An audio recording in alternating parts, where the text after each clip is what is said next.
الذي أرسله بالحق بشيرا ونذيرا وداعيا إلى الله بإذنه وسراجا منيرا. أما بعد، فإن خير الحديث كتاب الله، وخير الهدي هدي محمد صلى الله عليه وسلم، وشر الأمور محدثاتها، وكل محدثة بدعة، وكل بدعة ضلالة، وكل ضلالة في النار.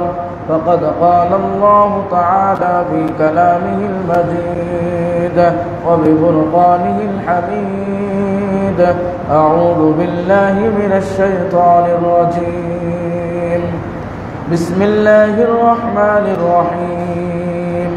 يا أيها الذين آمنوا اتقوا الله حق تقاته ولا تموتن إلا وأنتم مسلمون. بعد أعوذ بالله من الشيطان الرجيم. يا أيها الذين آمنوا اتقوا الله وقولوا قولا سديدا يصلح لكم أعمالكم ويغفر لكم ذنوبكم، ومن يطع الله ورسوله فقد فاز فوزا عظيما। আলহামদুলিল্লাহ, সমস্ত প্রশংসা আল্লাহ সুবহানাহু ওয়া তাআলার জন্যই, যে আল্লাহ রাব্বুল আলামিন আমাদেরকে রমজানুল মুবারক মাসের ২৭তম সিয়ামরত অবস্থায় রমজান মুবারক মাসের সর্বশেষ জুমায় কাছে এবং দূরে থেকে পায়ে বা যানবাহনে করে শরীফপুর আহলে হাদিস জামে মসজিদে আসার তৌফিক দান করেছেন। অসংখ্য অগণিত মানুষের মধ্য থেকে সকল ব্যস্ততাকে উপেক্ষা করে যিনি এই সুবর্ণ সুযোগ আমাদের দান করেছেন, সে আল্লাহ রাব্বুল আলামিনের শুকরিয়া আদায় করি, বলি আলহামদুলিল্লাহ।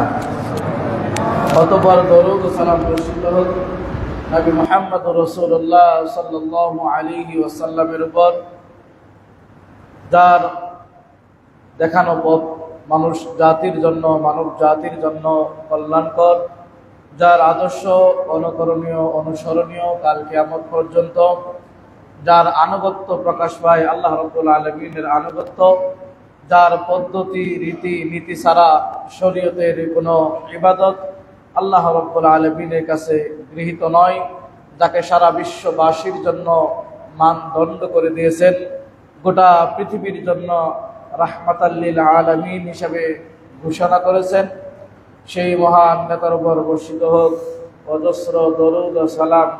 সকলে বলি আল্লাহুম্মা সাল্লি আলাইহি, আল্লাহুম্মা বারিক আলাইহি। অতঃপর জুমার সম্মানিত সমাবেত মুসল্লিয়ান ইকরাম, পর্দার আড়ালে মা ও বোনেরা, আজকে আমরা খুতবায় যে বিষয়টি শ্রবণ করব তা হচ্ছে ঈদ উল ফিতরের করণীয় বর্জনীয়, এবং সময় সাপেক্ষে আমরা গোটা রমজানের একটি সামারি, আমাদের কি কি প্রয়োজন ছিল, কি কি ঘাটতি আছে, এবং রমজানের কি শিক্ষা আমরা নিতে পেরেছি বা নেওয়ার প্রয়োজন, সেই সম্পর্কে আপনাদের চেষ্টা করব বলার, ইনশাআল্লাহ। ওয়া মা তাওফীকি ইল্লা বিল্লাহ, আলাইহি তাওয়াক্কালতু ওয়া ইলাইহি উনীব। ঈদ মানে আমাদের দেশে আনন্দ হিসাবে আমরা গ্রহণ করি। ঈদ মানে পুনরাবৃত্তি, মানে বারবার ফিরে আসা, কিন্তু এটা আমরা বাংলা অর্থ মনে করি যে ঈদ মানে আনন্দ। অবশ্যই আনন্দ, সেই আনন্দ শরীয়তের গণ্ডির ভিতরে থেকেই সেই আনন্দ উদযাপন করতে হবে, প্রকাশ করতে হবে।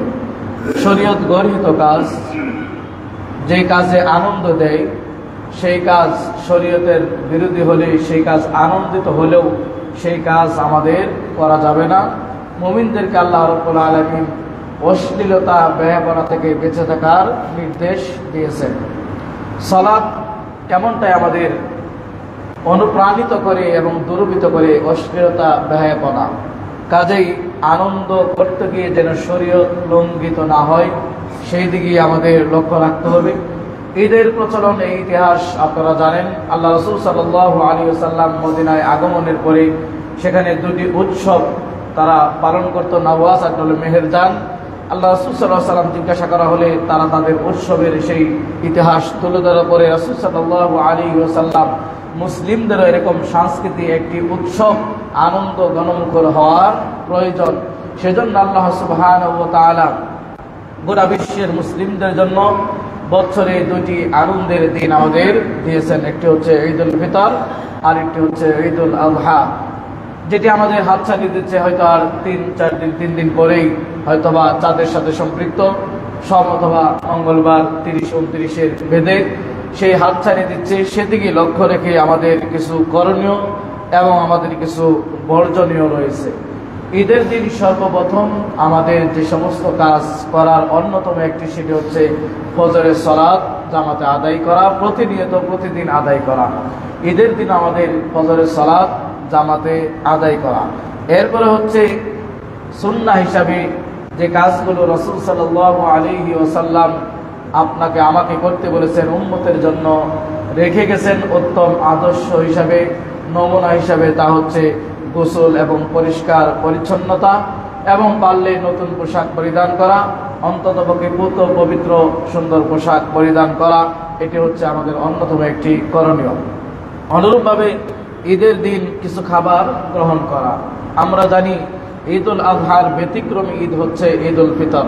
রাসূল সাল্লাল্লাহু আলাইহি ওয়াসাল্লাম ঈদুল ফিতরে কোনো কিছু না খেয়ে বাড়ি থেকে তিনি ঈদগাহে বের হতেন না। তাহলে এটি একটি পালনীয় সুন্নাহ যে আমরা ঈদুল ফিতরের দিন আমরা কি করব, ফিতর মানে আপনি রোজা ভেঙেছেন, এতদিন সিয়াম করেছেন, সেটা যে এখন ভেঙে গেছে, আপনার কাছ থেকে বিদায় নিয়েছে, সেটাও একটা প্রমাণ করে। তো অনুরূপভাবে ঈদগাহে যাওয়ার পূর্বেই ঈদুল ফিতরে আমাদের কিছু খাবার গ্রহণ করতে হবে। এ সম্পর্কে হাদিসে অনেকগুলো বর্ণনা রয়েছে ঈদুল ফিতরের দিন কি কি খাবার গ্রহণ করতেন।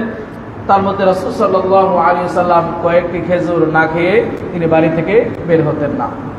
এই সুন্নাহ পালন করতে গিয়ে, যেটি বুখারীর বর্ণনায় 900 নম্বর হাদিস, আমরা আমাদের বাড়িতে রমজানের পর্যাপ্ত খেজুর হয়তো প্রত্যেকের বাড়িতেই রয়েছে, আমরাও সেই সুন্নাহ পালন করতে পারি।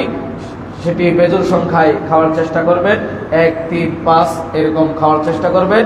পাশাপাশি অন্যান্য আমাদের দেশীয় যে খাবারগুলো আছে, মিষ্টান্ন মিষ্টি জাতীয়, সেগুলো খেতে পারেন, সমস্যা নেই। এক কথায় খাবার খেয়ে ঈদগাহে যাওয়া, এটি হচ্ছে ঈদুল ফিতরের অন্যতম একটি করণীয় সুন্নাহ। অনুরূপভাবে আমাদের ঈদগাহ যদি কাছাকাছি হয় তাহলে যানবাহনে না চলে আমরা পায়ে হেঁটে যাওয়ার চেষ্টা করব। দূর থেকে যারা আসেন তারা পায়ে হেঁটে আসা সম্ভব নয়। আপনি যদি সেই নান্দিন আরো ভিতর থেকে পায়ে হেঁটে রওনা দেন, এসে ঈদের সালাত পাবেন না। শেরপুর থেকে অনেকে আসেন, তারাও যদি মনে করে না পায়ে হেঁটেই যাব, তাহলে ঈদের সালাত পাওয়া সম্ভব না। কাজেই যাদের জন্য প্রযোজ্য এবং আপনার সেটা করতে সক্ষম এবং আপনি সেটা চাইলে এই সুন্নাহ আদায় করতে পারবেন, কাছাকাছি যারা আছেন বা 15-20 মিনিট আধা ঘন্টায় আসা সম্ভব, সুন্নাহ হিসাবে আপনি পায়ে হেঁটে ঈদগাহে আসার চেষ্টা করবেন ইনশাআল্লাহ। এটিও একটি সুন্নাহ। অনুরূপভাবে ঈদের দিন আমাদের আরো একটি করণীয় সুন্নাহ, আল্লাহ সুবহানাহু ওয়া তাআলা বলেন তুকাব্বিরুল্লাহ আলা মা হাদাকুম ওয়া লাআল্লাকুম তাশকুরুন। ঈদের এই রমজান পূর্ণ হবে, ঈদ আগমন করবে, চাঁদ উদিত হবে, সেখান থেকে আমাদের তাকবীর পাঠ করতে হবে, আল্লাহু আকবার আল্লাহু আকবার, লা ইলাহা ইল্লাল্লাহু আল্লাহু আকবার আল্লাহু আকবার ওয়ালিল্লাহিল হামদ। এই তাকবীর আমরা বেশি বেশি পাঠ করব। তাহলে এই তাকবীরগুলো আমাদের বেশি বেশি আমরা জোরে পাঠ করতে পারি, সমস্যা নেই ইনশাআল্লাহ। এরপরে ঈদের সালাতে আমাদের অংশগ্রহণ করা উচিত, প্রত্যেকেই অংশগ্রহণ করবেন ইনশাআল্লাহ। ঈদের সালাতে মহিলারা অংশগ্রহণ করতে পারবে কিনা, এই ধরনের প্রশ্ন আমাদের বাংলাদেশের প্রেক্ষাপটে অনেকেই করে থাকেন। এবং যে সমস্ত জায়গায়, যে সমস্ত ঈদগাহে মহিলাদের স্বতন্ত্র আলাদাভাবে সালাতের আয়োজন করা হয়, সেখানে অনেক কিছু বলা হয়, সবই কোরআন সুন্নাহ বিরোধী। যদি কোরআন সুন্নাহকে আপনি ভালোভাবে রিসার্চ করেন, গবেষণা করেন, জানার চেষ্টা করেন, মানার মন মানসিকতা নিয়ে, এবং মুহাম্মদ সাল্লাল্লাহু আলাইহি ওয়াসাল্লাম যা দিয়েছেন সেটি সর্বশেষ এবং সর্বশ্রেষ্ঠ, এই মত যদি আপনি বিশ্বাস করেন, তাহলে আপনিও আপনার স্ত্রী, পরিবার, পরিজন, যারা মহিলা আমাদের অংশ রয়েছে, তাদেরকেও আমরা ঈদগাহে উপস্থিত করব। এই সম্পর্কে মুসলিমের 1475 নম্বর হাদিস প্রমাণ করে যে মহিলারাও ঈদগাহের সালাতে অংশগ্রহণ করবে। এবং এটা অনেকটাই গুরুত্বপূর্ণ এবং গুরুত্ব দিয়েছেন মুহাম্মদ সাল্লাল্লাহু আলাইহি ওয়াসাল্লাম। এইভাবে গুরুত্ব দিয়েছেন যদি মহিলারা ঋতুবর্তী হয় সেখানে তারা ঈদগাহে যাবে, কিন্তু ঈদের সালাতে তারা অংশগ্রহণ করবে না, পাশে তারা থাকবে, অবস্থান করবে। ঈদের পরে ইমাম খুতবা দিবে, সেখানে দোয়া করা হবে, সেই খুতবা এবং দোয়ায় সেই নসিহা উপদেশ তারা গ্রহণ করবে, খুতবায় অংশগ্রহণ করতে, দোয়ায় অংশগ্রহণ করবে। তাহলে এটাও প্রমাণ করে যে আল্লাহ রাসূল সাল্লাল্লাহু আলাইহি ওয়াসাল্লাম মেয়েদের একটি বিশেষ অবস্থা, সেই মুহূর্তে তারা সালাত আদায় করতে পারে না, তারা সিয়াম পালন করতে পারে না, কোরআন তালাওয়াত ধরে কোরআন দেখে দেখে পড়তে পারে না, এমন তো অবস্থায়ও তাদেরকে নির্দেশ দিয়েছেন ঈদগাহে উপস্থিত হওয়ার, তবে সালাত থেকে বিরত থাকবে। এটা কি প্রমাণ করে না যে তাদের ঈদগাহে উপস্থিত হওয়া কতটা জরুরি? এতটা অবস্থায় এই মুহূর্তে মসজিদে আসা যায় না, এই মুহূর্তে সিয়াম পালন করা যায় না, সেই মুহূর্তে ঈদগাহে আসতে বলেছেন। এই বাচ্চারা উপরে 3 তলা বন্ধ, নিচে নিচে পর্যাপ্ত জায়গা আছে। আপনাদের একটু বলে দেই, 3য় তলায় বাচ্চারা প্রচন্ড দৌড়াদৌড়ি করে, মহিলারা খুতবা শ্রবণ করতে পারে না, মনে হচ্ছে 3 তলা ভেঙে ফেলবে এরকম অবস্থা। সেজন্য আমরা সুবিধার্থে নামাজের 5 মিনিট আগে এটা খুলে দিব, কারণ এখনো নিচতলা পর্যাপ্ত জায়গা, ছোট এবং বড় প্রায় দেখি 3য় তলায় উঠে যান। নিয়ম হচ্ছে খুতবা শুরু হওয়ার আগে আসা, এরপরে সামনে কাতারগুলো পূর্ণ করা, যে যার মতো পছন্দ মতো সামনে জায়গা ফাঁকা রাখে বসা, এটা ভালো না, এটা কোরআন সুন্নাহ সাপোর্ট করে না। আর এগুলো অনলাইনে যায়, এগুলো কথা ক্যামেরার সামনে বলাটাও ভালো একটা মানায় না। সেজন্য আপনারা কিছু আদব রক্ষা করবেন, পরস্পর কথা বন্ধ, এরপরে যথাক্রমে সামনের কাতার থেকে পূরণ করে পর্যায়ক্রমে বসার চেষ্টা করবেন। জায়গা পর্যাপ্ত থাকার পরেও 3য় তলা উঠবেন না। এখানে যখন জায়গা সংকলন না হবে, এই নিচে নামো, নিচে এখানে জায়গা আছে না। তাহলে বলছিলাম মহিলাদের সালাতের ব্যবস্থা, এখানে একটু আপনাদের বলে দেই, ঈদগাহ কোথায় হবে, ঈদের সালাত কোথায় পড়তে হয়, এটি খোলা আকাশের নিচে পড়তে হয়। তা আমাদের কমিটিকে আমি গত ঈদেও বলেছি যে আমাদের এটা মাথায় রাখতে হবে যেন খোলা মাঠে ঈদের সালাত আদায় করা যায়, সেই ব্যবস্থা গ্রহণ করার। যদি কারণবশত হয় সেটা মসজিদের ভিতরে অংশগ্রহণ করা যাবে, সমস্যা নেই। তবে যে সমস্যাটি সেটা হচ্ছে ওই যে ঋতুবর্তী মহিলা, তারা যদি ঈদের সালাতে আসতে চায়, যেহেতু আমাদের মসজিদে ব্যবস্থাপনা, তখন কিন্তু মসজিদে অবস্থান করা সম্ভব না। সেই জন্য অনেকগুলো সমস্যা, এবং রাসূল সাল্লাল্লাহু আলাইহি ওয়াসাল্লাম সুন্দর সমাধান দিয়েছেন। যদি মাঠে করি তাহলে এক পাশে মহিলাদের যদি আমরা স্থান করে দেই এবং সেখানে আলাদা তারা বসবাস করতে পারবে এবং পর্দাও লঙ্ঘিত হবে না। ইসলামের বিধানগুলো অত্যন্ত সুন্দর এবং মানসম্মত এবং প্রত্যেক সময়ের জন্য, প্রত্যেক যুগের জন্য পারফেক্ট। অতএব সেই বিষয়গুলো আমাদের নজরে আনার দরকার। সালাত, ঈদের সালাত কোন সময় আদায় করা উত্তম, কোন সময় আমাদের আদায় করার প্রয়োজন। ঈদের সালাত রাসূল সাল্লাল্লাহু আলাইহি ওয়াসাল্লাম সূর্য ওঠার 20 মিনিট বা আধা ঘন্টা এর ভিতরেই এক কথায় সূর্য উঠে গেছে, একেবারে প্রকাশ পেয়েছে। এবং সৌদি আরবে এবং মধ্যপ্রাচ্যে যেগুলো আরব কান্ট্রি, সেগুলো দেখবেন তারা ফজরের সালাতের পূর্বেই ঈদের সালাত পড়ার জন্য মসজিদে নববী এবং মসজিদে মক্কা হারাম, সেখানে দেখবেন রাতে 3টা, 2টা, 2টা থেকেই তারা জায়গা দখল করে ঈদের সালাত পড়বে। এই জন্য আগেই গিয়ে সেখানে তারা জায়গা নিয়ে বসে থাকে, ঈদের সালাত পড়ে তারপরে তারা বাড়ি যায়। এটা হচ্ছে ইসলামের একটা সৌন্দর্য, সেখানে সবাই নামাজি, এই জন্য এই পরিবেশ সম্ভব। কিন্তু আমাদের দেশের অধিকাংশ হলো বেনামাজি, যার কারণে সেই সুন্নাহ পালন করতে গিয়ে কমিটি, ইমাম, খতিব তারা কি হয়, বিভিন্ন প্রশ্নের সমালোচনার কি হয়, সম্মুখীন হয়। অথচ কাজ কিন্তু কোরআন সুন্নাহ বিরোধী, যেটা একেবারে আমরা 9টা 10টায় এইভাবে সূর্য উঠিয়ে, এখানে অনেকের কষ্ট হয়, অনেক মানুষ এই উত্তপ্ত রোদ্রের ভিতরে তাদের থাকা সম্ভব নয়। আমরা যদি সেটি 6:30, 6টা, ফজরের সালাত যদি 5টায় পড়ি, তাহলে 6টার ভিতরে ঈদের সালাত আদায় করা সম্ভব। তাহলে সেখানে আমাদের ওই যে পরিবেশ লাগবে, কি ফজরের জামাত পড়ার জন্য মসজিদে আজানের আগে 2টা 3টায় উঠে আসতে হবে, তবেই আপনার যে ফজরের আগে আমি ঈদের সালাতের প্রস্তুতি নিব, তবে সম্ভব। না হলে আমাদের এই অলসতা আর এই বেনামাজি দিয়ে এই 6টা বাজে ঈদের সালাত আদায় করা সম্ভব না। কিন্তু এটিকে চলতেই থাকবে, 50-60 বছর ধরে এটা চলবে, চলমান থাকবে, তা তো হতে পারে না। তাহলে সমাজের আপনাকে আমাকে পরিবর্তন হতে হবে না, পরিবর্তন করতে হবে না। কে করবে? আপনাকে আমাকেই করতে হবে। আগামী ভবিষ্যৎ প্রজন্ম, তাদেরকে এটা দিতে হবে, আপনাকে আমাকে দিতে হবে। আপনি রেখে যাবেন, তারা এটাই করবে। তাহলে আপনার আমার দায়িত্ব আছে কোরআন সুন্নাহ মোতাবেক সমাজ পরিচালনা করা এবং আগামী ভবিষ্যৎ প্রজন্ম যারা আছে তাদেরকে সেই দিকে গাইড করা। কাজে আমাদের এগুলো মাথায় রাখতে হবে। তাহলে সালাত আদায় বাহিরে, এটি হচ্ছে সুন্নাহ, খোলা আকাশে কারণবশত মসজিদে পড়া যেতে পারে। এরপরে সালাতের সময় ফজরের পরে সূর্য উদিত হওয়ার পরে যখন পুরো বিকাশিত হবে তার 15-20 মিনিট আধা ঘন্টার ভিতরেই, মুরব্বী নিচে অনেক জায়গা আছে, 3 তলা কেন যাচ্ছেন? দেখেন অবস্থা, কিছু ডানে বামে কিছু দেখানো না। ঈদের সালাতের পূর্বে কোনো সালাত নেই, আজান নেই, ইকামত নেই। ঈদের সালাত ভিন্ন একটি সালাত, সালাত আদায়ের পদ্ধতি। ঈদের সালাত 12 তাকবীরে আদায় করতে হয়, 2 রাকাত সালাত। প্রথম তাকবীরে নিয়ত বেঁধে, এই তাকবীর সহ এবং তাকবীর ছাড়া দুটি মতই পাওয়া যায়। প্রথম তাকবীর সহ 7 তাকবীর, কেউ বলেছে প্রথম তাকবীর ছাড়া 7 তাকবীর, তবে দুটি জায়েজ বা বৈধ, সমস্যা নেই ইনশাআল্লাহ।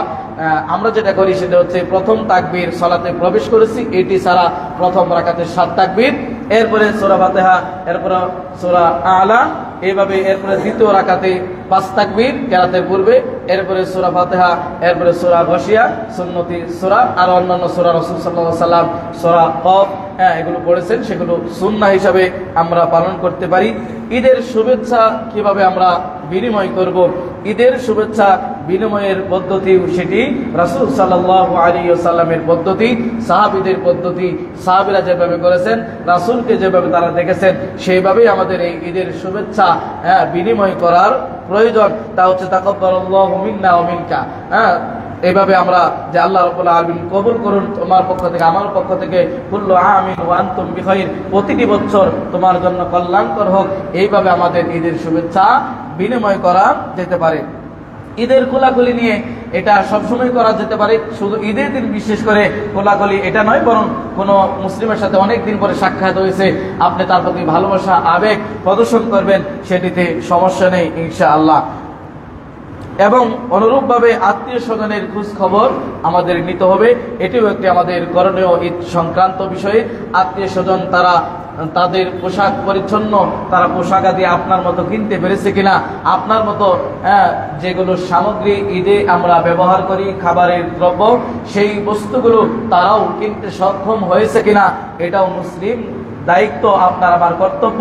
প্রতিবেশীর খোঁজ খবর নেওয়া, আপনার ঈদ যেরকম আনন্দ হবে, আপনার আমার পাড়া প্রতিবেশী যারা থাকবে তাদের ঈদটাও যেন অনুরূপভাবে আনন্দিত হয়, তারাও যেন আপনার এই আনন্দে ভাগ করে নিতে পারে। এটি মুসলিম সমাজের একটি ভ্রাতৃত্ব এবং মুসলিমদের একটি সংস্কৃতি এবং মুসলিমদের একটি ঐতিহ্য। অতএব আমরা পরস্পর একই দেহ, সেই একই দেহ যদি আপনার এক দেহ যদি ভালোভাবে খায় পরে আরেক দেহ যদি অনাহারে থাকে, সেটা কখনো পূর্ণ সুস্থ দেহ বলা যেতে পারে না এবং পূর্ণাঙ্গ মুসলিমের পরিচয় বহন করে না। অতএব আমাদের করণীয়, পাশে বাড়ি যারা আছেন প্রতিবেশী, তারা তাদের ঈদের কেনাকাটায় কতটুকু আপনার মতো সক্ষম, আপনার সক্ষমতা আছে আপনি তাদের পোশাক কিনে দেওয়ার চেষ্টা করবেন। আপনার সক্ষমতা আছে আমাদের দেশের ঈদের দিনকে কেন্দ্র করে মিষ্টি জাতীয় সেমাই, চিনি ইত্যাদি, নুডলস এবং আরো যে খাদ্যদ্রব্য আছে ভাত জাতীয়, এই ধরনের চাউল ডাউল তেল, যেগুলো অনেকেই কেনার সক্ষমতা নেই, 700-800 টাকা কেজি গরুর গোশত কেনার সক্ষমতা নেই, আপনার সেদিন আপনি 1 কেজি তাদেরকে দিয়ে দেন, ঈদের দিন যেন সেও আপনার মতো আপনি ছেলে মেয়ে নিয়ে যেভাবে আনন্দ করে দুপুরে একবেলা ভাত খাবেন বা পোলাও খাবেন, বিরিয়ানি খাবেন, যেটাই খান, তারাও যেন খেতে পারে, সেই ব্যবস্থা আমরা 1000-1500 টাকার ভিতরেই একটা পরিবারকে করে দিতে পারি। এর বিনিময়ে যেটি হবে, তারা অত্যন্ত খুশি হবে এবং আপনাকে বলতে হবে না যে আমার জন্য দোয়া করো, ওই ব্যক্তি মন থেকে আপনার জন্য প্রাণ খুলে দোয়া করবে। আর এই দোয়া কখন কোন বিপদে আপনার কাজে লাগবে আপনি সেটি টেরও পাবেন না। এরকম কিছু অ্যাডভান্স আমাদের রাখা দরকার। সঞ্চয় কেন করি? বিপদে পড়লে সেখান থেকে নিয়ে আমি চলবো। তাই আমাদের ওই পরকালে কিছু সঞ্চয়ের দরকার, যে এখানে সঞ্চয় করলে এখানে সঞ্চয় করবেন, ওখানে নিরাপদ হবে, এখানে সঞ্চয় করবেন, এই পৃথিবীতেও আপনি নিরাপদে থাকবেন। তাহলে যেখানে নিরাপদ সঞ্চয়, সেই নিরাপদ সঞ্চয় আমাদের করা দরকার। অর্থাৎ পরকালে কিছু ব্যাংক ব্যালেন্স আমাদের প্রয়োজন, সেদিকে লক্ষ্য রেখে গরিব, অসহায়, দরিদ্র যারা আছে তাদের পাশে পোশাকে, খাদ্যে, তারপরে আনন্দতে ভাগাভাগি করে আমরা আমাদের সমাজকে সুন্দরের দিকে নিয়ে যাব এবং পরিবর্তনের দিকে করব এবং অগণিত যুব সমাজ, তাদেরকে গাইড করার জন্য আমরা যারা দায়িত্বশীল আছি তাদেরকে অবশ্যই দায়িত্ব কাণ্ড জ্ঞানহীন এরকম কোনো কর্মকাণ্ড করা যাবে না, বরং দায়িত্ব বোধ নিয়ে আপনাকে আমাকে ঈদে ঈদে কিছু পদক্ষেপ গ্রহণ করতে হবে, যেটা সমাজের জন্য নিরাপদ, যেটা মা বোনদের জন্য নিরাপদ, যেটা আগামী ভবিষ্যৎ প্রজন্মের জন্য নিরাপদ, যেটি ইমানের জন্য নিরাপদ, যেটি ইসলামের জন্য নিরাপদ, যেটি সুন্দর সমাজ গঠনের জন্য অগ্রণী ভূমিকা পালন করবে। শুধু ঈদ আসলো, সালাত আদায় করলাম, চলে গেলাম, এটাই আমাদের দায়িত্ব যেন না হয়। তাহলে আসুন ঈদের কিছু করণীয় আমরা সংক্ষেপে জানতে পারলাম। এবার আসুন ঈদে আমাদের কিছু বর্জনীয় রয়েছে। ইসলামের দেখবেন দুটি দিক, কিছু কিছু নির্দেশ সেগুলো মানতে হবে, দূরে থাকতে হবে, আদেশ যেগুলো সেগুলো বাস্তবায়ন করতে হবে, এবং নিষেধ যেগুলো সেগুলো থেকে বিরত থাকতে হবে। দুটি কিন্তু ইবাদত। নিষেধ কাজ থেকে বিরত থাকা এটিও ইবাদত, আদেশ কাজ বাস্তবায়ন করা এটাও ইবাদত। তাহলে দুটি, কিন্তু আমাদের জীবনের বেশি চ্যাপ্টার যেটি সেটা হচ্ছে আদেশটা আমাদের বাস্তবায়ন কম, নিষেধটা আমাদের বাস্তবায়ন বেশি। বলবেন না আপনার সাথে একমত না। উদাহরণ দেই, সুদের সাথে, সুদ কি নিষিদ্ধ না বৈধ? সমাজে কম সংখ্যক লোক খায় না বেশি সংখ্যক লোক খায়? সালাত ৫ ওয়াক্ত ফরজ না নফল? ফরজ। কম সংখ্যক লোক আদায় করে না বেশি সংখ্যক লোক আদায় করে? নিষেধাজ্ঞ দ্রব্য হালাল না হারাম? হারাম। বেশি সংখ্যক লোক ধূমপায়ী, বেশি সংখ্যক লোক এটাতে না কম সংখ্যক? দেখবেন সব আধিক্যতা হচ্ছে হারাম কাজ, নিষেধ কাজ যেগুলো, এই আধিক্যতা আমাদের ভিতরে এইগুলো বেশি। রমজান মাস থেকে আমরা যদি এগুলো ছাড়তে না পারি তাহলে এর চাইতে দুর্ভাগ্য ব্যক্তি আর কে হতে পারে। আসুন যেগুলো আমাদের বর্জনীয় তার মধ্যে অন্যতম হচ্ছে যে ঈদকে কেন্দ্র করে যুবক ভাই ও বোনেরা, যুবক ভাইয়েরা, যুবতী বোনেরা এবং মধ্যবয়স্ক, এখন অত্যাধুনিক যুগে এসে একেবারে ছোট থেকে নিয়ে একেবারে বৃদ্ধ এবং বৃদ্ধা পর্যন্ত, মানে আধুনিকতার ছোঁয়াটা এমন ভাবে আমাদেরকে গ্রাস করেছে যে পোশাকহীনতাই নাকি সভ্যতা। আধুনিকতা আমাদেরকে এত দূর পর্যন্ত, ইন্টারনেটের ছোঁয়ায় আমরা এতটাই স্মার্ট হয়েছি, স্মার্টফোনের ছোঁয়ায় আমাদের চরিত্র এতটাই হরণ হয়েছে, চরিত্রে কোনো স্মার্ট দাগ নেই আমাদের, সব আনস্মার্ট, সব হচ্ছে ইহুদিদের কার্যকলাপ। ঈদকে কেন্দ্র করে বেশি যেটি যুবকদের মাঝে চুলের স্টাইল দেখবেন, বিভিন্ন দেশের গায়ক এবং নায়ক, গায়িকা এবং নায়িকা এবং বিভিন্ন দেশের খেলোয়াড় যারা ইহুদি খ্রিস্টানকে প্রমোট করে, যারা নিজের পরিচয় হচ্ছে ইহুদি এবং খ্রিস্টান, এক একজনের চুলের স্টাইল যদি দেখেন, মুসলিম সমাজের সন্তান বলেছি না যাবে না। আল্লাহ রাসূল সাল্লাল্লাহু আলাইহি ওয়াসাল্লাম নিষেধ করেছেন না আনিল কাদা, মানে চুল এইভাবে একবারে এই সাইড পুরোটাই চেঁচে ফেলবেন, সামনে একটু রাখবেন। গারসলা মুরগি চিনেন না, যেগুলো ঘাড়ে লোম নেই, সেগুলো দেখতে কেমন দেখা যায়? এইরকম কাঠিন কিছু দেখ, এগুলো নিজেকে দেখতেও খারাপ লাগে না, ও তো আয়নাতে মনে করছে ওকে অনেক খারাপ দেখা যায়, কিন্তু রুচিশীল ব্যক্তি কখনো চুলের কাঠিন এরকম হতে পারে না। কোন অংশে লাল, লাল তো হবে, বয়স হবে, পাকবে, তারপরে মেহেদি দিয়ে আপনি লাল করবেন। আপনি বয়সের আগেই, এখন বাচ্চারা বয়সের আগেই বুড়া হয়ে যাচ্ছে, মানে এমন কাটিং করে, মানে ওর চেহারা গেটআপের যদি তাকান বুঝতে পারবেন টোকাই পরিবারের, বুঝতে পারবেন এর পারিবারিক কোনো শিক্ষা এর ভিতরে আছে কিনা, বুঝতে পারবেন এর ভিতরে ইসলামের কোনো কিছু আছে কিনা। অথচ সে কিন্তু ঈদকে কেন্দ্র করে এই প্রস্তুতি গ্রহণ করেছে। এই ঈদকে কেন্দ্র করে এই প্রস্তুতি কোন ইসলাম আপনাকে দিয়েছে? চুলের কাটিং দেখে, এবং মেয়ে না ছেলে এটাও চেনা যায় না। মেয়েদের এমন কাটিং দেয়, ছেলেদের স্টাইল চুলের, ছেলেরা এমন কাটিং দেয়, মেয়েদের স্টাইল। এজন্য বলছি, কাফেরদের সাদৃশ্য হতে আল্লাহ রাসূল সাল্লাল্লাহু আলাইহি ওয়াসাল্লাম নিষেধ করেছেন এবং অত্যন্ত ভয়াবহ কঠিন কথা বলেছেন। মান তাশাব্বাহা বিকওমিন ফাহুয়া মিনহু, যে ব্যক্তি কোনো সম্প্রদায়ের সাথে সাদৃশ্য রাখবে, কথায়, কাজে, আমলে, আখলাকে, চলনে ফিরনে, পোশাকে, লাইফস্টাইলে, যে যেভাবে যদি কোনো অমুসলিমকে, কোনো অমুসলিম সম্প্রদায়ের কালচারকে, সংস্কৃতিকে সে লালন করে, পালন করে, কিয়ামতের ময়দানে তাকে ওই অমুসলিম সম্প্রদায়ের সাথেই তাকে উত্থাপিত হতে হবে। কবরে শরীফপুর গুরুস্থানে যতই বিসমিল্লাহি ওয়া আলা মিল্লাতি রাসূলিল্লাহ বলে রেখে আসেন, আর এই চুলের স্টাইল নিয়ে কিয়ামতের ময়দানে ওই চুলের স্টাইল আর রাসূলের স্টাইল এক হবে না। বিসমিল্লাহি ওয়া আলা মিল্লাতি রাসূলিল্লাহ বলে রেখে দিলেও সেখানে আর কোনো কাজে আসবে না। তাহলে অত্যন্ত সাংঘাতিক কথা বলেছেন, যে ব্যক্তি যে সম্প্রদায়ের সাথে সাদৃশ্য রাখবে সেই ব্যক্তি তাদের সাথেই উত্থাপিত হবে। এবার মেপে নেন আপনার ছেলে মেয়ে কাদের সাথে সাদৃশ্য, আপনার ছেলের পোশাক কাদের সাথে সাদৃশ্য, আপনার মেয়ের পোশাক কাদের সাথে সাদৃশ্য। বেশিরভাগই পশ্চিমা কালচারের সাথে, ইন্ডিয়ার সংস্কৃতির সাথে এবং বেহায়াপনা উন্মাদনার সংস্কৃতির সাথে। এটাই নাকি স্মার্ট দেশের স্মার্ট মেয়েরা যে পোশাক অর্ধ পোশাক পরে, বিভিন্ন পোশাক পরে অর্ধ অলঙ্গ বেহায়াপনা হয়ে তারা রাস্তায় বের হবে, ঈদ উদযাপন করবে, এটাই নাকি এই দেশের ঐতিহ্য। আল্লাহ আমাদের এই মুসিবত থেকে হেফাজত করুন। আরো কঠিন কথা, যারা পুরুষ হয়ে মহিলার বেশ ধারণ করে, পোশাকে, চলে, কানে, স্টাইলে, যেভাবে হোক, যারা পুরুষ হয়ে মহিলার বেশ ধারণ করবে, মহিলা হয়ে পুরুষের বেশ ধারণ করবে, সেটা পোশাকে হতে পারে, চুলে হতে পারে, যে কোনো কথাবার্তায় হতে পারে, চলার স্টাইলেও হতে পারে। যদি এমনটি হয়, রাসূল সাল্লাল্লাহু আলাইহি ওয়াসাল্লাম লানত করেছেন যে রাসূল আপনার জন্য শাফাআত করার দরকার, যে রাসূল আপনার জন্য শাফাআত না করলে আপনি মুক্তি পাবেন না। সে রাসূল যদি আপনার বিরুদ্ধে লানত করে, তাহলে আপনি সেই দিন কিভাবে মুক্তি পাবেন?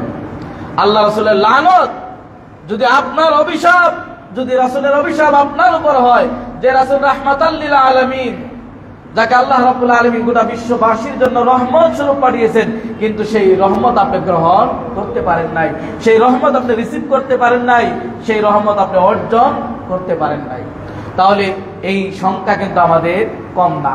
যাদের বাচ্চা আছে, যাদের মেয়ে আছে, ছেলে আছে, ছোট থেকেই কিছু কিছু আপনাদের এখানে দেখি ছোট বাচ্চা, মাশাআল্লাহ, তাদেরকে এখন থেকে বুরকা, মহিলা মাদ্রাসার যে বুরকাগুলো মানে আপাত মস্তক ঢাকা, কিছু ছোট বাচ্চা দেখে মাশাআল্লাহ এখন থেকে এটা পারিবারিক শিক্ষা। আবার কিছু বাচ্চা চুলের স্টাইল আর পোশাক, এটাও পারিবারিক শিক্ষা থেকে বোঝা যায় যে আপনার পরিবারের ভিতরে 000 ইসলাম। গতকালকে একটা কথা বলেছি যে স্বামীর পোশাক পরিচ্ছন্নতায় বোঝা যায় আপনার স্ত্রীর অবস্থা, আর আপনার স্ত্রীর পোশাক স্বামীর ব্যক্তিত্ব ফুটে ওঠে। আপনার স্বামী হিসাবে তার ভিতর ব্যক্তিত্ব আছে কিনা, ওয়েটলেস কিনা, এটা বোঝা যায়। আপনার স্ত্রীর পোশাকে বোঝা যাবে আপনার ব্যক্তিত্ব, না আপনি ওই যে বিয়া বসছেন না বিয়া করছেন আপনিই ভালো জানেন। মেয়েদের পোশাকে বোঝা যায় মাদের চলন ফেরন কেমন। অনেক মেয়ে দেখবেন বোরকা পরে বের হয়েছে, মা শাড়ি পরে বের হয়ে গেছে, এটাও হয়, ব্যতিক্রম হয়। আবার অনেক মেয়েরা পর্দা করতে চায়, নাদান স্বামী বলে আমার পর্দা ভালো লাগে না। এই কথা যদি কোনো মুসলিম বলে, এই কোরআনের আইনকে যদি এভাবে অবজ্ঞা করে, তাহলে ওই ব্যক্তির ঈমান থাকবে না। আমরা সাংঘাতিক কথা বলি, মারাত্মক মারাত্মক আমরা কথা বলি। আমাদের ঈমান ইসলাম ভঙ্গের যে কারণ, সেই 10টি কারণ, প্রায় কারণগুলোই দেখবেন প্রায় মানুষের মাঝে বিদ্যমান। কিছু মনেই করি না যে ইসলাম ভাঙলেই কি আর থাকলেই কি, আমোদ বুদ্ধি করতেই থাকবো, বয়স একটা হবে, এরপরে মসজিদে আসবো, এরপর রুকু দিতে পারি, সেজদা দিতে পারি, ওযু আছে কি নাই কোনো হুঁশ নাই, তখন আমরা মসজিদ ধরি। এটা আমাদের উচিত নয়। যুবক বয়সে আল্লাহ রাব্বুল আলামিনের কাছে ইবাদতগুলো অতি প্রিয় হয়, তাই যুবক বয়সটা, যুবক যুবতী, এই বয়সটা অত্যন্ত পরীক্ষামূলক একটা বয়স। কারণ এই বয়সে শয়তান আপনাকে হাতছানি দিয়ে নারী পুরুষকে একাকার করে সুশোভিত করে তুলবে, চাকচিক্যময় করে তুলবে। এটা আপনার জন্য আমার জন্য পরীক্ষা। এই পরীক্ষায় যারা পাশ করবে এরাই সফল কাম হবে। কারণ বৃদ্ধের সামনে একজন যুবতী মেয়ে এনে কোনো লাভ নাই। তবে এখন প্রেক্ষাপট ভিন্ন। এখন 80 বছরের বৃদ্ধর কাছে 5 বছরের শিশু দর্শিতা হয় বাংলাদেশের প্রেক্ষাপটে। এটা অত্যন্ত লজ্জাজনক, আমাদের জন্য অত্যন্ত মর্মাহত। আমরা ইসলামী শরীয়তের আইন বাস্তবায়ন নাই, এটাই কারণ। কোরআন চর্চা নাই, এটাই কারণ। মুহাম্মদের আদর্শ রাষ্ট্রতে নাই, এটাই কারণ। মুহাম্মদ সাল্লাল্লাহু আলাইহি ওয়াসাল্লামের এবং ইসলাম ভিত্তিক রাষ্ট্রনীতিকে আমরা নাক ছিটকিয়ে, জঙ্গিবাদী আখ্যা দিয়ে, টেররিস্ট দিয়ে, সন্ত্রাসী দিয়ে, বিভিন্ন আখ্যা দিয়ে ইসলামের দলগুলোকে আমরা মাইনাস করে অনিসলামিক দলগুলোকে ক্ষমতায় এনে ইচ্ছা মতো দুর্নীতি আর সব করে নিজের মতো আইন পাশ করে, যেটা আল্লাহ হারাম করেছেন মদ, পৃথিবীর কোন সরকার বৈধতা দিলেও সেটা হালাল হওয়ার কোনো 1% সম্ভাবনা নেই। হারাম হারামই। আল্লাহ এবং রাসূল যেটি হারাম ঘোষণা করেছেন, পৃথিবীর সমস্ত শাসক যদি সেটাকে রাষ্ট্রীয়ভাবে বৈধতা দেয়, তাও সেটি হারাম হারাম হারাম।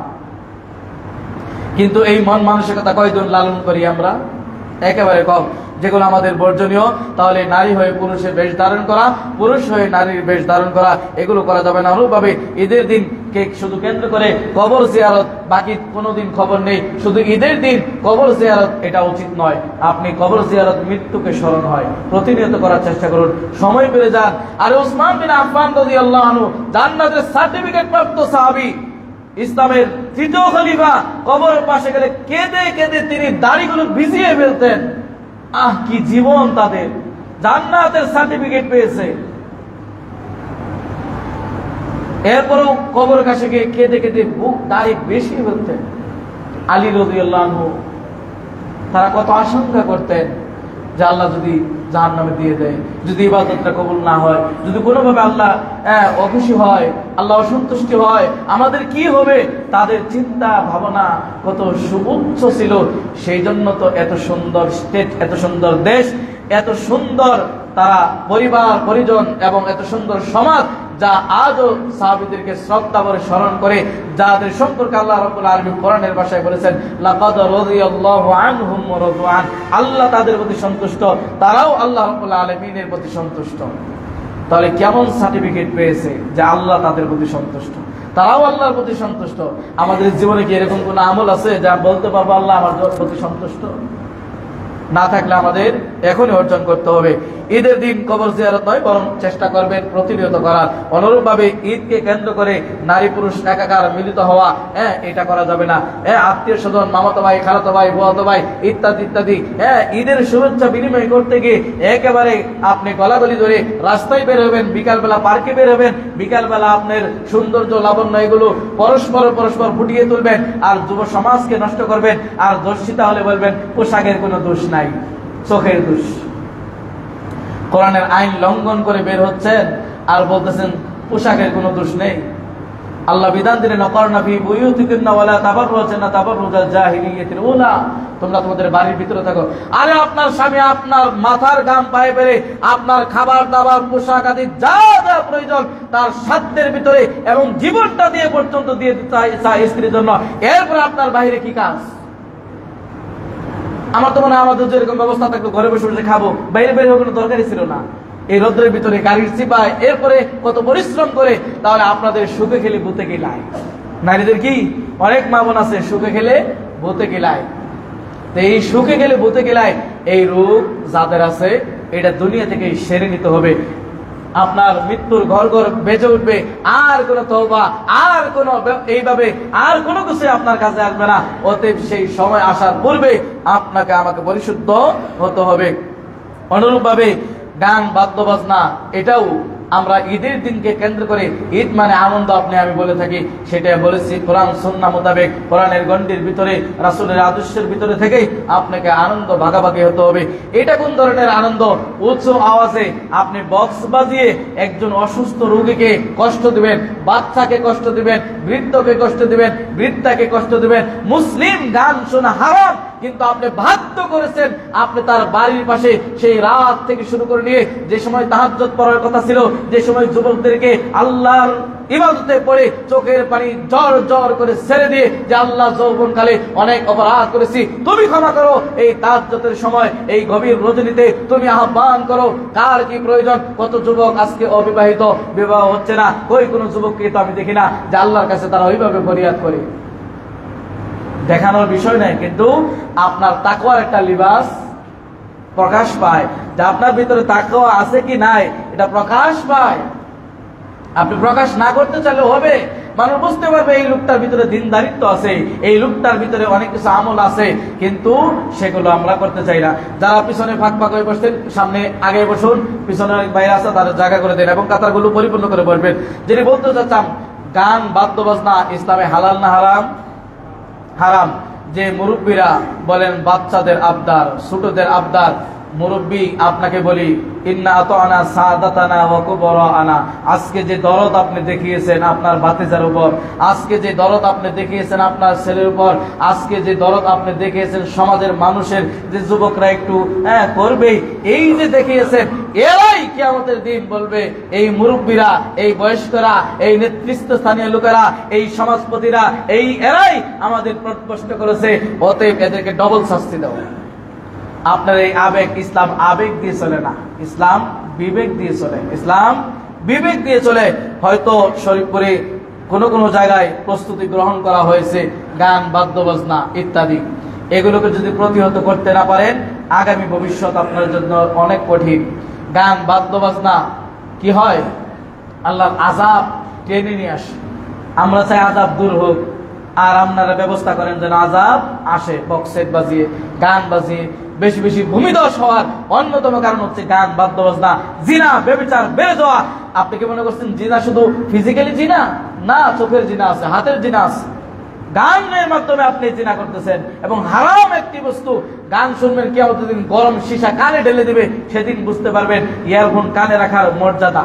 সেদিন বুঝতে পারবেন উচ্চ আওয়াজে মাটি কাঁপাচ্ছেন, কবরে গেলে আপনার হাতটি দুই দিক থেকে এমন ভাবে চাপ দিবে, সেদিন বুঝতে পারবেন বক্সের আওয়াজের মজা কতটুকু।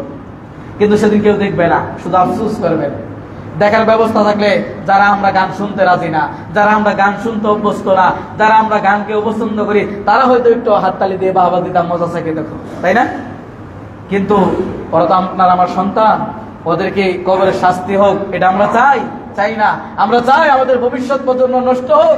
চাই না। আমরা চাই আমাদের পরিবার গুলো সুন্দর হোক। কাজে আসুন, গান, বাদ্যবাজনা ঈদের দিন কেন্দ্র করে শুধু নয়, সারা বছরই বন্ধ রাখার চেষ্টা করবেন। 5 ওয়াক্ত সালাত পড়বেন, গান, বাদ্যবাজনা, যন্ত্র বিক্রি করবেন, ভাড়া দিবেন। এই সালাত দিয়ে আপনার কি লাভ হবে? হারাম বস্তু আপনি 5 ওয়াক্ত সালাত পড়েন, আবার গান, বাদ্যবাজনা এগুলোর যে ব্যবস্থা এবং এগুলো জিনিসপাতি আপনি ভাড়া দেন, ক্রয় বিক্রয় করেন, এই সালাত কোনো কাজে আসবে না। এগুলো যে উপার্জন, এটা হালাল হওয়ার কোনো সুযোগ নাই। বাদ্যযন্ত্র ভাড়া দিয়ে আপনি উপার্জন, এটা হালাল হওয়ার কোনো সুযোগ নাই। কিন্তু কে দেখে হালাল আর হারাম?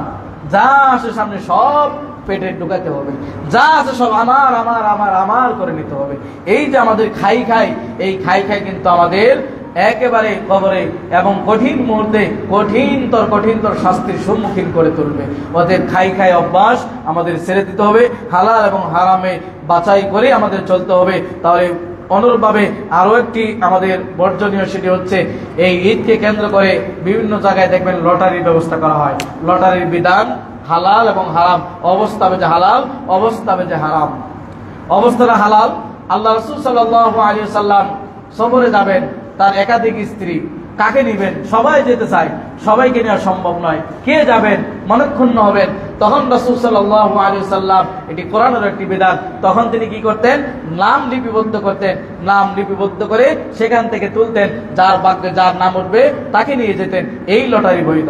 অনেকের দ্বিতীয় তৃতীয় স্ত্রী থাকতে পারে। আপনি উমরায় যাবেন, এখন প্রথম জনকে নেবেন না দ্বিতীয় জনকে নেবেন? প্রথম জন বলবে আমি বড় মানুষ, আমি আগে আসছি, আমি যাওয়ার হকদার। ছোট জন বলবে আমি ছোট, আমি একা থাকতে পারবো না, আমাকে নিয়ে যাও। এখন বিপদ। এই বিপদের সমাধান কি? লটারি। যে আগে উঠবে সে আগে যাবে, এরপরে সে আরেকজন যাবে। তো এই লটারি বৈধ। কিন্তু আমাদের দেশে যে লটারি, এটা হচ্ছে জুয়া, এটা হারাম। 10 টাকা দিয়ে 10 লক্ষ টাকা হারাম। 10 টাকা দিয়ে কুপন কিনে রাইস কুকার আর যাই বলেন এখানে পাবে হয়তো হাতে গোনা 5 জন, অথচ আপনি টিকিট বিক্রি করছেন 1000, 100, 1 টাকাও যদি নেন ওখান থেকে হারাম। যদি এখানে সবাই পেত 10 টাকা করে সবাই টিকিট কাটবে, 100 জন টিকিট বিক্রি করছেন, 100 জনই পাবে। কিন্তু সেটা মান বেদ হতে পারে, রাইস কুকার হতে পারে, ওয়াশিং মেশিন হতে পারে, অন্য কোনো আসবে, কিন্তু সবাই পাবে, তাহলে বৈধতার সুযোগ আছে। কিন্তু 5 জন পাবে, বাকি সব ফলস। এটা জুয়া, একেবারে ক্যাসিনো, টাটকা জুয়া। এই জুয়া বন্ধ করতে হবে। এটা জুয়া, আল্লাহ বলছেন এটা জুয়া। রাসূল সাল্লাল্লাহু আলাইহি ওয়াসাল্লাম এটা বৈধতা দেয় নাই। লটারি এটা হারাম, এই পদ্ধতি হারাম।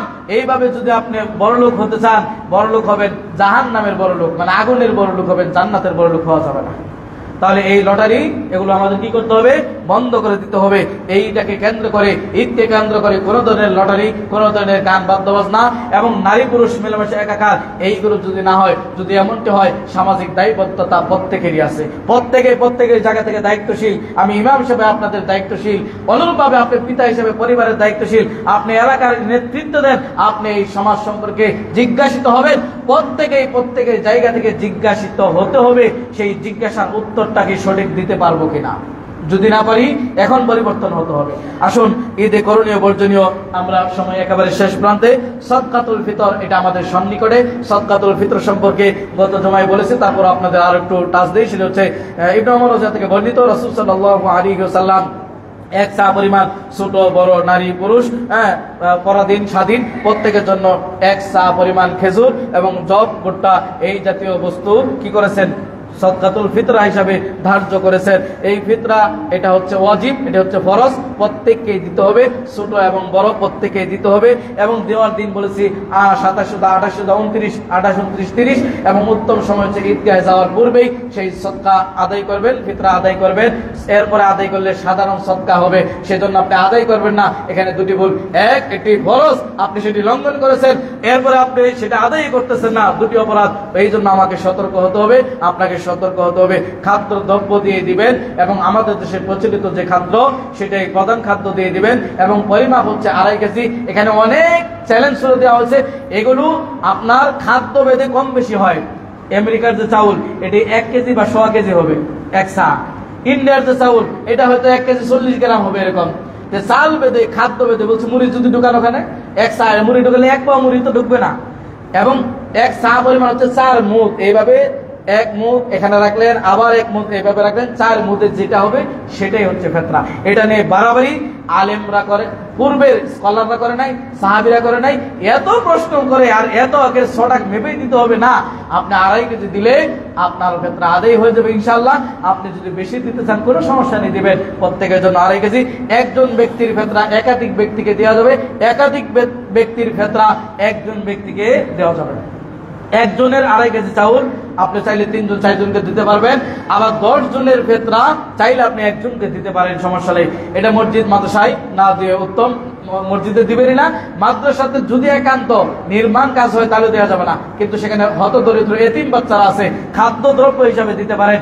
সবচেয়ে নিরাপদ হলো যে মিসকিনদের খাদ্য, এটি অতি দরিদ্র অসহায় যারা আছে তাদেরকে আপনাদের এই ফিতরার অংশগুলো তাদেরকে দিবেন ইনশাআল্লাহ। এবং রমজান আমাদের কাছ থেকে বিদায় নিচ্ছে, একেবারে আমরা শেষ প্রান্তে 27তম সিয়ামরত অবস্থায় রয়েছি। তাই আমাদের উচিত যে এই রমজানকে কেন্দ্র করে একটু আয়নার সামনে নিজেকে দাঁড় করাবো যে এই মাসে যে মাস আমার কাছে এসেছিল তাকওয়ার জন্য, সেই তাকওয়া আমি অর্জন করতে পেরেছি কিনা। যে তাকওয়া আল্লাহ রাব্বুল আলামিন তাকওয়া ছাড়া কোনো ইবাদতই কবুল করে না। আপনি যদি 1 লক্ষ টাকা যাকাত দেন কিন্তু আপনার তাকওয়া নেই, আপনার ওই ইবাদত 0% জিরো, ওখানে কোনো কিছু না, বরং আরো গুনাহ যদি অভিজ্ঞতা থাকে তাহলে শিরকের গুনাহ হবে। আপনি সারা রাত কিয়াম করেছেন, তাকওয়া নেই। সকল ইবাদতের মূলে থাকতে হবে তাকওয়া। ইন্নামা ইয়াতাকাব্বালুল্লাহু মিনাল মুত্তাকিন, কারণ মুত্তাকিদের পক্ষ থেকেই আল্লাহ রাব্বুল আলামিন গ্রহণ করে থাকে। অনুরূপভাবে তাকওয়া যদি অর্জন করতে পারেন তাহলে পৃথিবীতে শ্রেষ্ঠত্ব অর্জন করতে পারবেন। ইন্না আকরামাকুম ইনদাল্লাহি আতকাকুম, আল্লাহর নিকটে সবচেয়ে সম্মানিত মর্যাদাশীল ব্যক্তি ওই যার ভিতরে তাকওয়া আছে। একজন রিকশাওয়ালা উত্তম হতে পারে, একজন খেটে খাওয়া মানুষ উত্তম হতে পারে, পোশাক পরিচ্ছন্ন, পোশাক দেখতে ভালো নাও হতে পারে, কিন্তু আল্লাহর কাছে ওই লোকটি সবচাইতে প্রিয় হতে পারে তাকওয়ার ভিত্তিতে, পোশাকের ভিত্তিতে নয়, চেহারার ভিত্তিতে নয়, আপনার আমার সুন্দরীদের ভিত্তিতে নয়। আল্লাহর কাছে মর্যাদা হওয়া যায় তাকওয়ার ভিত্তিতে। সেই তাকওয়ার মাস আমাদের কাছ থেকে বিদায় নিচ্ছে। সেই তাকওয়া আমরা কতটুকু অর্জন করতে পেরেছি এই প্রশ্ন আপনাদের কাছে। এবং তাকওয়া অর্জন করলে আল্লাহ রাব্বুল আলামিন আপনার পথকে সহজ করে দিবেন। ওমাইয়াত্তাকিল্লাহ জাআল লাহু মাখরাজা ওয়া ইয়ারযুকহু মিন হাইসু লা ইয়াহতাসিব, আপনার পথ খুলে দিবেন, আপনাকে রিজিক দিবেন। এবং সবচাইতে বড় পাওয়া ইন্নাল্লাহা মাআল্লাযিনা তাকাউ, যারা আল্লাহ রাব্বুল আলামিনকে ভয় করে, তাকওয়া অর্জন করে, আল্লাহ রাব্বুল আলামিন তাদের সাথে আছেন। অনুরূপভাবে যদি এই জনপদের লোকেরা শান্তি রহমত বরকত পেতে চায় তাহলে তাকওয়া লাগবে। ওয়ালাউ আন্না আহলাল কুরআ আমানু ওয়াত্তাকাউ লাফাতাহনা আলাইহিম বারাকাতিন মিনাস সামাই ওয়াল আরদ, আসমান এবং জমিনের যদি রহমত বরকত, আল্লাহর রহমত বরকত, আসমান জমিনের রহমত বরকত যদি আমরা গ্রহণ করতে চাই তাহলে আমাদের তাকওয়ার অপরিহার্য তাকওয়া লাগবে। আর এই রমজান মাসের অন্যতম একটি শিক্ষাই ছিল তাকওয়া অর্জন করা। যে দিনের বেলা সারাদিন প্রচন্ড পানির তৃষ্ণায়, সারাদিন ক্ষুধার তাড়নায় আপনি যে আল্লাহ রাব্বুল আলামিনকে ভয় করে সব কিছু ছেড়ে দিয়েছিলেন, সেই আল্লাহ রাব্বুল আলামিন কিন্তু রমজানের পরেও আছেন, কিয়ামত পর্যন্ত আছেন এবং তিনি কখনোই ধ্বংস হবেন না। সেই আল্লাহ রাব্বুল আলামিন কিন্তু সদা সর্বদাই, যে আল্লাহ রাব্বুল আলামিন ইউনূস আলাইহিস সালামকে সেই সমুদ্রের গহীন অন্ধকারে, মাছের পেটের ভিতরে এক সমুদ্রের অন্ধকার, মাছের পেটের আরেক অন্ধকার, এই গোটা অন্ধকারের ভিতরেও যে আল্লাহ রাব্বুল আলামিন ইউনূস আলাইহিস সালাতু ওয়াস সালামকে রক্ষা করেছেন, সেই আল্লাহ রাব্বুল আলামিন এখনো আছেন। সেই আল্লাহ রাব্বুল আলামিন এখনো দেখেন সেই অন্ধকার রজনীতে কালো পিঁপড়া, কালো পাথর, এর ভিতরেও যদি সেই অন্ধকার কালো পাথর, কালো পিঁপড়া থাকে, সেখানেও আল্লাহ রাব্বুল আলামিন দেখেন। অতএব আপনি আমি কোথায় যাব? কোথায় যাব? কোথাও যাওয়ার সুযোগ নেই। তাহলে এই রমজানের অন্যতম একটি শিক্ষা ছিল তাকওয়া শিক্ষা। এই রমজানের অন্যতম একটি শিক্ষা হচ্ছে যে ক্ষুধা, দারিদ্রতা কতটা কষ্ট দেয়। আপনার আশেপাশে অনেক মানুষ দারিদ্র থাকে, তারা ক্ষুধায় কষ্ট করে, তাদের সেই কষ্ট আপনি অনুধাবন করে আগামী ভবিষ্যতে রমজানের পরে তাদের কষ্টের পাশে আপনাকে দাঁড়াতে হবে। এই রমজান মাসকে কেন্দ্র করে 5 ওয়াক্ত সালাত করেছেন, আপনি এখন মুসলিম, কিন্তু ঈদের সালাতের পরে আপনি যেন অমুসলিম না হয়ে যান। কারণ অমুসলিম সালাত পার্থক্য করে দেয়, আপনি মুসলিম না অমুসলিম। এই সালাত ধরেছেন, সেটা যেন সিয়াম কেন্দ্রিক না হয়, রমজান মাস কেন্দ্রিক না হয়, এটা যেন জীবন কেন্দ্রিক হয়, এটা যেন বাইরে বাইরে, এটা প্রত্যেক দিন যেন আমাদের কেন্দ্রিক হয়। 5 ওয়াক্ত সালাত যেন 5 ওয়াক্ত সালাত, এবং যে অন্যায়গুলো রমজান মাসকে কেন্দ্র করে ছেড়ে দিয়েছি, যে আল্লাহ রাব্বুল আলামিন এখনো দেখেন, সে আল্লাহ রাব্বুল আলামিন তখনও দেখবেন, সদা সর্বদাই দেখেন। অতএব এই সিসিটিভি আমাদের অন্তরে, এই তাকওয়া ভিত্তিক সিসি ক্যামেরা আমাদের এই হৃদয়ে স্থাপন করতে পারি, তাহলে ওজনে কম দেওয়া, সুদ খাওয়া, জিনা করা, ব্যভিচার করা, হারাম খাওয়া, মানুষের সম্পদ লুণ্ঠন করা, সব অপরাধকে একেবারে কমিয়ে আনা সম্ভব। কেন?